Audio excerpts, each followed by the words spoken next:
சுதந்திர தின super offer. அனைத்து வீட்டு உபயோகப் பொருட்களும் மாபெரும் தள்ளுபடி விலையில் வாங்கிடுங்கள். கோயம்புத்தூரில் தனியார் பொறியியல் கல்லூரி மாணவர் கொல்லப்பட்டதற்கு கண்டனம் தெரிவித்து ஒத்தக்கால் மண்டபம் பகுதியில் திமுக மாணவர் அணி சார்பாக கண்டன ஆர்ப்பாட்டம் நடைபெற்று வருகிறது.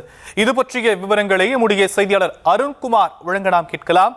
அருண்குமார், தற்போதைய சூழல் என்ன? வணக்கம்.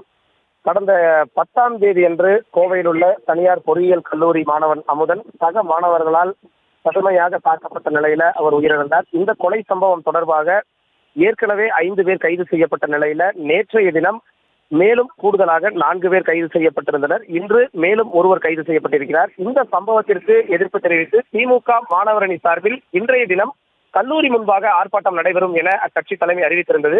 ஆனால் கல்லூரி முன்பாக ஆர்ப்பாட்டம் நடத்துவதற்கு காவல்துறையினர் அனுமதி மறுத்திருந்த நிலையில ஒத்தக்கால் மண்டபம் பகுதி, குறிப்பாக கல்லூரியிலிருந்து அடுத்து இருக்கக்கூடிய அந்த பகுதியில ஒத்தக்கால் மண்டபம் பகுதியில திமுக மாணவர் அணி சார்பில் ஆர்ப்பாட்டம் நடைபெற்றது. மாணவர் அணியினுடைய மாநில செயலாளர் வீரமணி தலைமையில் நடைபெற்ற இந்த ஆர்ப்பாட்டத்தில் சுமார் ஒரு 300க்கும் மேற்பட்ட திமுகவினர் பங்கேற்றிருந்தனர். முன்னதாக இந்த ஆர்ப்பாட்டத்தின் போது பேசிய கட்சியினுடைய அந்த மாணவர் அணி மாநில செயலாளர் வீரமணி, தொடர்ந்து தாவேக அரசு போதைப் பொருள் புழக்கம் என்பது அதிகரித்து வருவதாகவும், மாணவர்கள் குறிப்பாக கல்லூரி மாணவர்களை குறிவைத்து இந்த போதைப் பொருள் புழக்கம் அதிகமாக இருப்பதால் படுகொலை சம்பவங்கள் என்பது தொடர்ந்து அதிகரித்து வருவதாகவும் குறிப்பிட்டார்.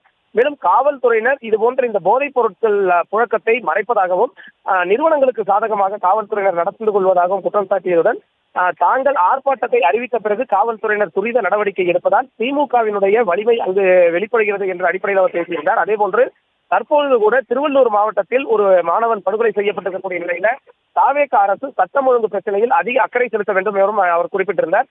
தொடர்ந்து இந்த சம்பவத்தை கண்டித்து அவர்கள் முழக்கங்களை எழுப்பி ஆர்ப்பாட்டத்தில் ஈடுபட்டிருந்தனர். ஆர்ப்பாட்டத்தை தொடர்ந்து கோவை மேற்கு சரக காவல்துறை தலைவர் சாமிநாதன் தலைமையில 3 மாவட்ட காவல் கண்காணிப்பாளர்கள் உட்பட 200க்கும் மேற்பட்ட போலீசார் இந்த பகுதியில் பாதுகாப்பு பணியில் ஈடுபட்டிருந்தார்கள். அதே போன்று இந்த கல்லூரியின் முன்பாகவும் காவல்துறையினர் பலத்த பாதுகாப்பு பணியில் ஈடுபட்டுக் கொண்டிருந்தார்கள்.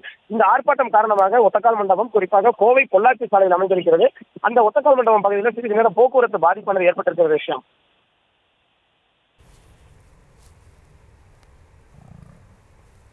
விரிவான விவரங்களுக்கு நன்றி அருண்குமார்.